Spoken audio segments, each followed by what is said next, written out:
अस्सलाम वालेकुम, मैं हूं डॉक्टर शाहिद लस्कानी। आज की वीडियो बहुत अहम है। उसमें हम डिस्कस करेंगे कि यंग एज में हार्ट अटैक क्यों ज़्यादा ख़तरनाक होता है। उसकी कुछ वजूहात हैं जो मैं आज आपसे डिस्कस करूंगा। सबसे पहले तो ये है जेनेटिक, कि अगर आपके पेरेंट्स में से किसी को यंग एज में कार्डियक अरेस्ट हुआ है तो आपको भी चांसेस हैं कि आपको कार्डियक अरेस्ट या फिर हार्ट अटैक हो सकता है। इसके अलावा जो सबसे बड़ी वजह होती है वो कोलेटरल सर्कुलेशन होती है। ओल्ड एज में क्योंकि हमारी छोटी छोटी नालियाँ बन जाती हैं बूढ़ों में, और नौजवानों में इस तरह कोई नालियाँ नहीं होती। अगर खुदा न खास्ता कोई मेजर वेसल ब्लॉक हो भी जाए तो बूढ़ों में वो छोटी छोटी नालियों के जरिए खून पहुंचता रहता है, जबकि नौजवानों में ऐसा कुछ नहीं होता। इस वजह से वो ज्यादा और बाज़ औक़ात वो जानलेवा साबित होता है।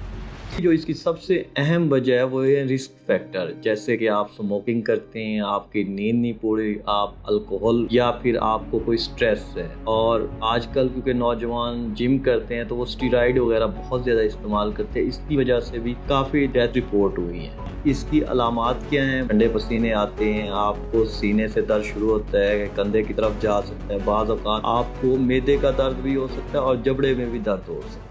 अच्छा, अब हम ये डिस्कस करते हैं कि इनकी बचाव कैसे मुमकिन है। एक तो वो लोग जिनकी फैमिली हिस्ट्री पॉजिटिव है कार्डियक फेलियर या कार्डियक अरेस्ट की, तो वो तो अपने रेगुलर चेकअप कराएं, अपने कार्डियोलॉजिस्ट से लाजमी रब्ता करें, हेल्दी डाइट लें। हेल्दी अगर आपकी रूटीन होगी तो इनसे बचा जा सकता है। तो ये थी आज की वीडियो। अगर आप भी चाहते हैं किसी और चीज़ पे मैं वीडियो बनाऊं तो कमेंट्स में लाजमी बताइएगा। मिलते हैं नेक्स्ट वीडियो में। अपना ख्याल रखिएगा। अल्लाह हाफ़िज़।